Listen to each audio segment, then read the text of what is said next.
Howdy, friends. Thank you for listening to the Roundup Podcast. In this season of the podcast, you will hear breakout audio from Roundup 2024.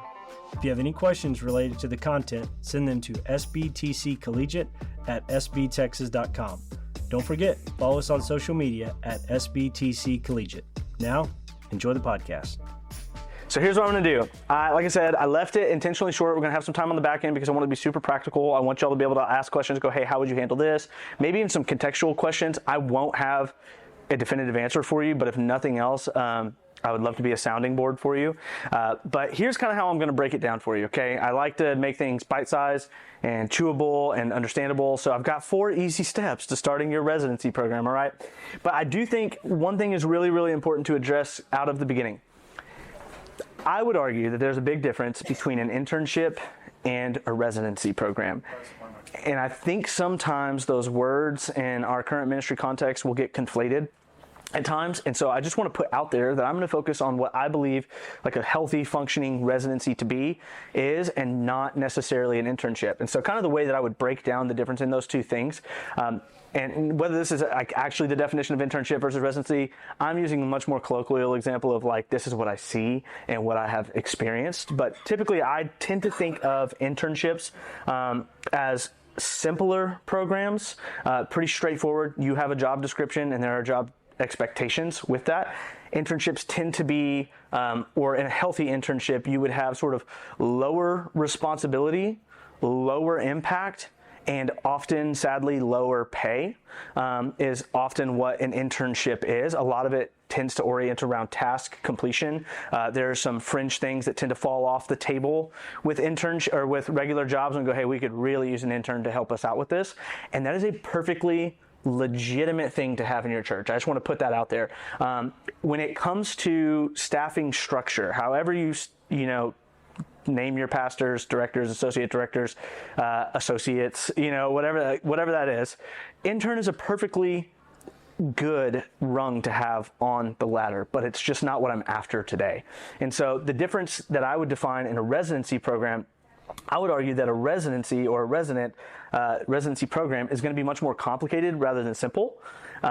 And it's going to have a progression of responsibility and a progression of impact. So it'll begin with low impact, low responsibility, and progress toward high impact, high responsibility.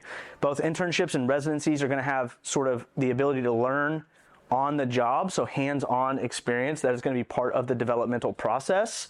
But what I'm after is kind of guiding through starting a residency program, which I would just argue tends to be a little bit more intentional because it's aimed more specifically at development more than it is task completion, right? And so that's what I'm after today. Like, how do we properly create a program that's well-intentioned and accomplishes its goals? So I just want to put that out there out of the beginning. And so that's what I'm going after, is how do we start an intentional residency program? So first thing I think you got to do, step one in starting an intentional residency program, you got to ask what you're after.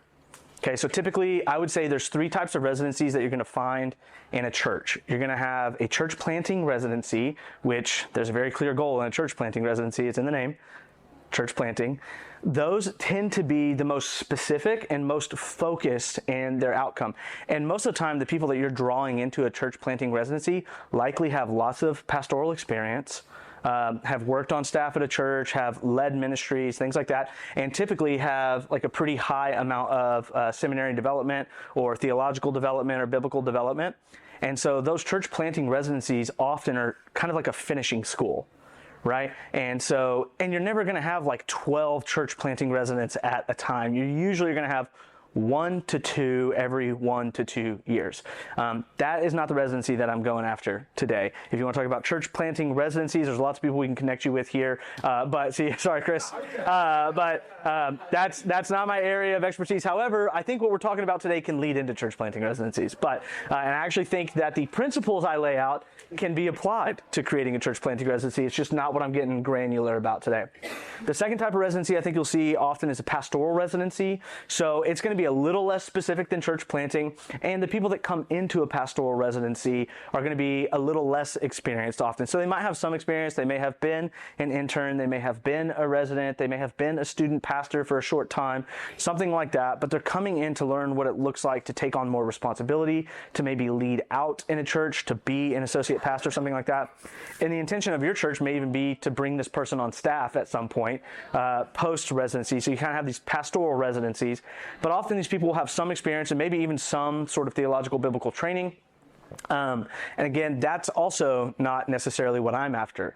The third thing that I'm after is what I would define as like a ministerial residency. And so for us, what that looks like, that is typically a 22-year-old or 23-year-old or a 24-year-old or sometimes a 25-year-old who gets into ministry, realizes, I don't know what I'm doing, I need more development, and then they come to us. It's a big discovery aspect, and so that is why I'm so heavy on the developmental side of it.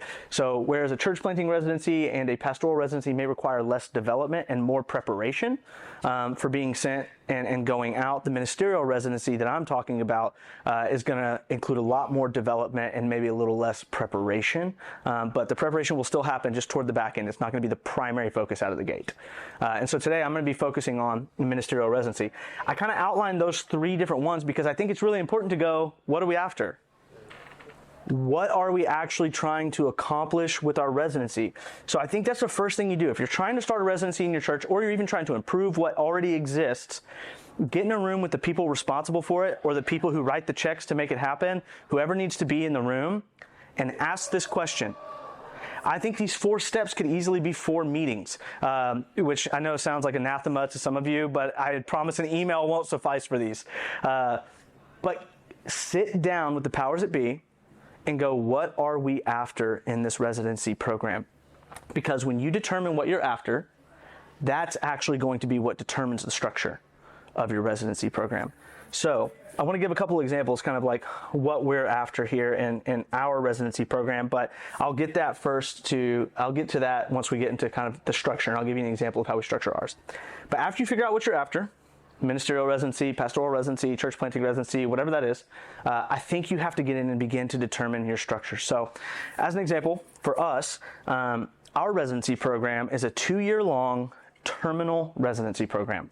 And it is purposefully and intentionally terminal because the terminal nature of it, meaning it ends, you can't just stay and be a resident forever, is because we have clear goals of our residency of sending you out. And we want to send our residents out. This is our personal goal. Yours could be different. But ours is we want to send residents out as, the way we put it, as ministers, missionaries, or all-in church members. Like, those are your 3 options when you finish our residency program. Those are our 3 expectations. And I even use that as a goal in the recruiting process. So is this for me? That's the biggest question that college kids are going to ask. Grant Skeldon hit the nail on the head earlier when he's talking about their leading with passion more than provision. Constantly in my recruiting conversations, it's like, is this for me? Is this what God has for me? I can't figure out if this is what is actually going on. And I go, hey, I actually can't tell you what God has for you, but I can tell you what you'll get out of this. And so my encouragement to always go, hey, sit down, write a pros and cons list, figure out what it is that you want, recognize sometimes desires come from the Lord, that's okay. And if your desires that you think are spirit-wrought desires line up with the goals of this program, then you'd be silly not to do it, right? And so it's the goals of our program that determine the structure of our program. And so I just want to give some examples of the structure aspect. I think first and foremost, when you're determining your structure, you got to determine the large structure. So I mentioned that our program specifically is 2 years long. That is the large structure. How long is it? 2 years. You might ask, how did we land on 2 years? Is that arbitrary? Well, 1 year feels really short. I am under no pretense that I can take somebody, learn who they are, kind of feel out the shape of their soul, and then begin to do my best to shape it to look more like Jesus, and then faithfully and confidently send them out within a year. I don't have that. I don't have that ability. That's maybe a limitation on my own, but I come to terms with that limitation and go, okay, 1 year's not enough. So we make it 2 years. The other factor is just very practical. If I want to recruit somebody to Lubbock, Texas, that does not live in Lubbock, Texas, it's going to be really hard to get them to move for a year. They're going to be like, well, I'm in the sprawling metropolis that is Denton already. Why would I move to the High Plains just for a year to potentially move back. But 2 years is a much more palatable idea for people to go, hey, yeah, maybe I can move there in 2 years. The other very practical nature of it is we also have a church planting residency, but we won't take a 24-year-old or a 23-year-old into our church planting residency, because that residency is also 2 years long. So if somebody comes out of a ministerial residency and goes, wow, I think over these last 2 years I've realized I want to plant, we go, great, stick around, do our church planting residency, and we'll plant you in 2 years. Right? There's a really practical nature of that length of giving us enough time to figure out who people are. And so, sorry, what were you going to say? To save all questions today.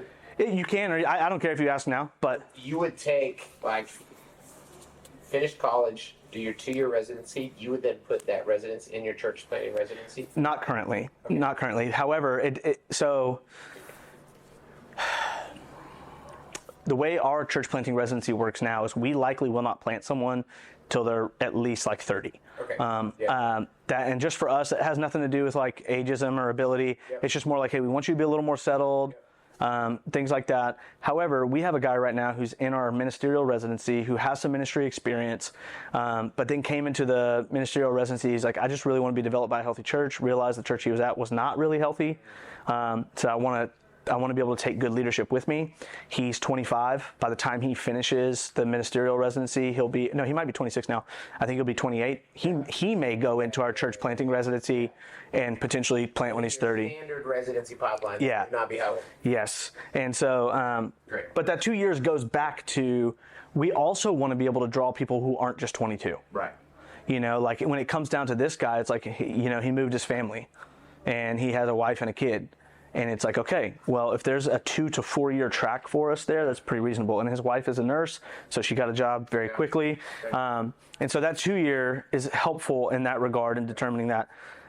Now, after you determine structure in 2 years, you break down even further. So, okay, I know it's going to be 2 years long. What is a 2 year curriculum that we can put them through? That time frame is also going to help begin to determine the goal. And now that curriculum, right? I know I wrote these in a nice sequential order and they're all the same size across the board, but think of them as sort of a descending order. This top one, the goal is the umbrella that everything else fits under. So if you go structure after goals, that curriculum or what you want them to learn will also be determined or have to fit underneath the umbrella of the goals there. And so if you know you got a 2 year structure, that helps you determine what your curriculum will be. Then the way I do it is I get more granular in my structure. Okay, this is what I want them to learn after 2 years. The way I had determined it is I want them to go through the entire Bible at minimum in 2 years, and not just having read it, but having gotten a really good picture of the meta narrative of Scripture. I can tell you what kind of the idea of Genesis is. I can tell you the idea of Exodus, and I can tell you what I think God is after in these particular 66 books and why He gave these to us. That was really important for me. Secondly, I really wanted them to have some really good theological development, just the basics, core Christianity, orthodox beliefs, the things that we would call close-handed. I think it's important that even as an all-in member, a missionary or a minister, it's important that they can express the idea of what it means that Jesus is fully God and fully man. And so for me, that's the goals determine the structure and the structure determine the curriculum. But if I want all of that curriculum, then I have to go, okay, what do we teach which semester? How do we break that down? And then from semester, I go, what does their week look like? How do we do this practically? So the way I break down the structure is okay, it's 2 years. This is the curriculum. I break this down over the course of semesters. And then how do I let them accomplish this within the week? And so goals, structure, smaller structure, smaller structure, smaller structure. And the nice thing about having very clear structure, and I know it stresses some people out, is I firmly believe this. My wife and I say this in our marriage all the time when it's well, I just thought you would do that. And we always respond with expectations unsaid will be expectations unmet every time.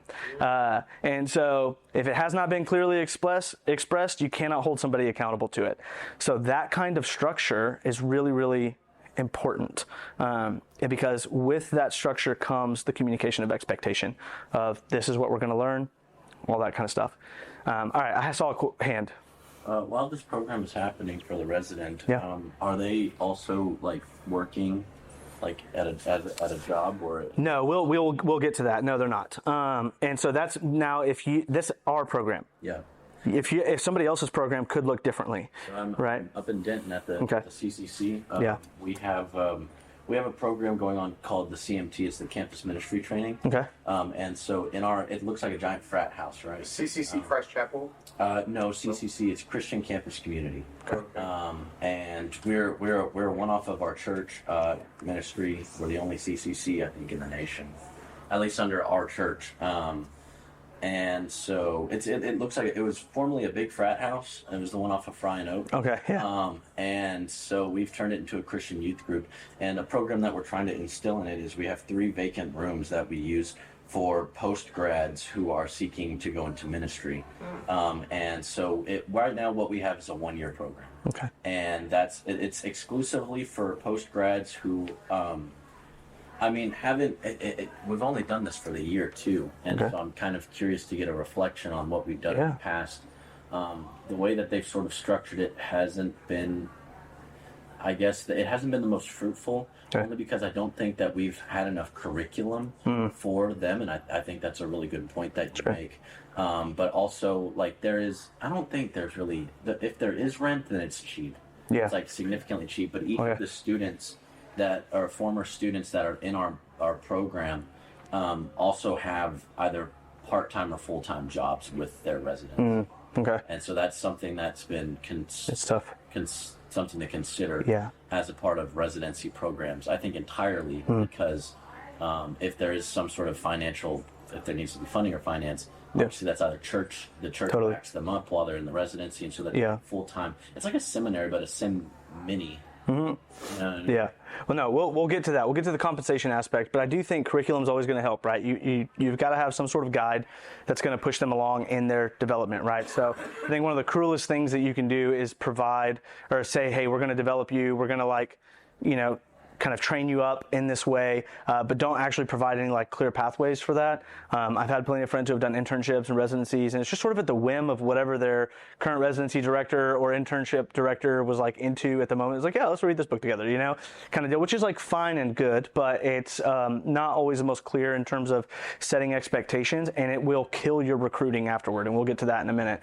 But not having clear curriculum and a promise of what the development makes it really hard for your alumni to go out and recruit.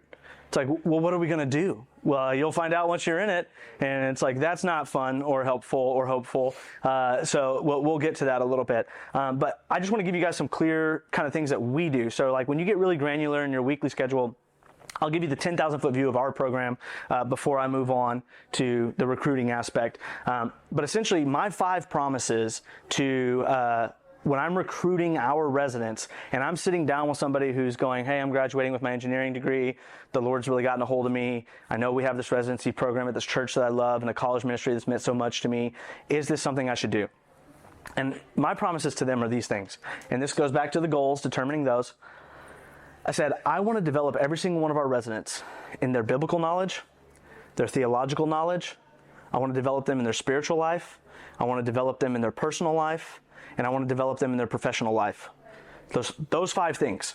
So if that's my 5 promises in recruiting, those are my 5 goals as I'm sending out ministers, missionaries, and all-in members. Those 5 goals, those 5 promises fit all 3 of those roles. Right? It does not matter if you're going out to be a minister, a missionary, or an all-in member. Those 5 areas of life being improved will do you good in all of those roles. And so if I'm going, those are my promises, then I end up structuring kind of our curriculum and our weeks around that idea. So the way that we do that personally right now, and we're actually shifting in August, but I'll give you what we do right now because I do think it's really successful. Currently, what that looks like is we have what we call a cohort every single Thursday morning. That's from 8:30 to 10:30. It's 2 hours long. It is required. It is non-negotiable. If you are a resident, you go to cohort. And what that looks like your first year is we are just going through books of the Bible every single week. So you, in 1 year, so typically we'll have 20 to 25 cohorts a year. No, I'm so sorry. We'll have 36 cohorts a year, 18 a semester. Yes. Cohort meetings. We'll have 36, and we will go through all 66 books of the Bible through that. And so in 1 year. And so what that looks like as we go through, the expectation is I'll give them a syllabus like it's college, because here's the thing, the majority of them are coming from college. So structuring it similarly is really helpful because it's a structure that they're used to. So they're not having to relearn a structure. So at the beginning of every semester, what do? I make a syllabus. I say, here's the weeks you're reading X, Y, and Z. Here's the homework that is due. I give them that. I say, laminate it, hang it up in your cubicle, keep it on your binder, whatever you need to do, but you are responsible for that. But I give them a syllabus, and over the first year, we go through books of the Bible, and that looks like either me or somebody else on staff or a guest teacher that I get to come in and teach on those books for 2 hours. So really easy to put 1st, 2nd, and 3rd John together on a week, right? So it's less cumbersome. But some weeks we break down Genesis into 2 weeks, break down Exodus into 2 weeks. The other factor that comes in, and we learned this the hard way, when I first came on, our residency was not in a great spot. We had at the time, I think, 5 residents, and we had nobody in the pipeline. I started in December, and then we typically have everybody applied and support raising by January, and we had no one in the pipeline. So I busted tail to get recruiting done. I got people into the pipeline by February or March, and we ended up with 3 residents starting the following August. And so these were my promises to them. I had to determine my goals for them very, very quickly. But one of the complaints that we got very frequently is our residents were saying, hey, we have to get this work done for cohort, but I don't have any time during the week. I'm really busy in college ministry. I'm really busy in student ministry. And that was very legitimate. They were busy. And so one of the things that I had to do, and this kind of involved some hard conversations with other directors, was I very politely and as kindly as I could describe the difference between what a right and a privilege is to other directors, and said, hey, it is not a right that you have a resident. It is a privilege that you have a resident. It's a privilege that you have someone to help you with the work of ministry. It's a privilege that you have somebody to develop. With privileges, though, comes expectations, right? So like driving is a privilege. I have to renew my license. I cannot break the law. That privilege can be removed from me. And going, look, you have to make time each week for them to do their cohort work. Otherwise, I can't hit my goals that I'm responsible for because you don't give them time to do their cohort work. And it continued to be a problem. So what we ended up doing was calling an all-director meeting and saying, okay, now on Monday afternoons, we're having study hall. It's another non-negotiable time in our residents' week, part of their 40-hour work week, where from 1 o'clock to 5 o'clock on Monday afternoons, their ministries cannot expect them to be in meetings. Their ministries cannot expect them to do any work. That time is blocked off in their schedule and is untouchable for them to sit down and get their cohort work done. So again, the goal determined the structure, right? And so had to give them that time and put it within their 40-hour work week. And so when we break it down, they have 4 hours on Monday, and then we have 2 hours on Thursday. That's 6 hours of a 40-hour work week. That's a little more than 10% of their week. Not asking for much. It's 10% of their week is geared toward development specifically. And so the goals determined the structure. Now, that first year we hit the Bible. That second year, we've been going after theology specifically. And so the way that we were doing that, we were actually utilizing a tool from the Austin Stone called Doctrines and Disciplines, which is a really wonderful book. It goes through Grudem's systematic theology. And what I love about it in particular is that it isn't just theology for theology's sake. Every single chapter in that book has what they call case studies in the back end, where you get to kind of theologically and philosophically enter into this case study idea of going, hey, we're talking about the problem of God. How would you answer this question if a college kid asks X, Y, and Z? What would you do about that? And so it gives them the opportunity to walk through that, and then somebody on cohort morning would talk about the topic of the person of Christ, or the work of Christ, or the Trinity, things like that. That's what we were covering for 2 years. So you're going, okay, you have 5 promises. That hits biblical and theological development. How did you do the other 3? What was the spiritual, the personal, and the professional development? The other beauty in adding that study hall time on Mondays was when it came time for professional development or personal development, I had another block of time to bring in professionals. And so one of the things that I actually require of our residents, we teach a budgeting class at Redeemer. That is non-optional for our residents. You have to go to budgeting class. That's part of your personal development, right? You will learn how to budget before you leave here, whether you like it or not. That's part of your personal development. If you go into ministry, you got to figure out how to work a budget. If you want to get married, you got to learn how to do a budget. If you want to leave your kids a legacy, you got to learn how to do a budget. So you're required to go to that. The other thing that we do on the professional side, the professional development happens just by nature of being in an office, working with other people, being part of a pecking order. But we also actually do interview workshops. We're going, hey, you're nearing the end of your residency. We're going to do a little workshop on what should you leave an interview knowing. What are you allowed to ask? What are they allowed to ask? What sort of information should you leave with? What is etiquette? How should you dress, etc.? A lot of them don't have that. We do resume workshops. Hey, if you're looking for a job while you're a resident and you're nearing the end, please give us your resume first. I want you to get a job. That looks really good on me if you leave my program and you get a job, so please show me your resume. Let me correct your misspellings. Let me tell you have too much information on there, whatever it is. So we try to develop them that way. The personal development side of things is not only just, budget classes, but this next piece actually hits personal and spiritual development, in my opinion. We actually require all of our residents to go to counseling. So, and we make budget for that. And so part of that is requiring people to go to counseling removes the stigma of counseling. Everybody's doing it, so we all have to. And so there's a beauty in that. 2, I think it normalizes it in the sense of like, hey, I've been going to counseling since I was 22, so when ish comes up later, it's not like, oh, I guess I gotta go to counseling now. It's, I have a working relationship with a counselor. The other part of it is I just firmly believe that if 22-year-olds and 23-year-olds would begin to do that sort of inner work now, they're a lot less likely to disqualify themselves later. Which I think is helpful. And 2 or 3, I guess, counseling helps them navigate the weird in-between of your personal life and your spiritual life and your professional life all being wrapped up in the same place. It's a really, really difficult transition to make as a college student into a full-time staff member.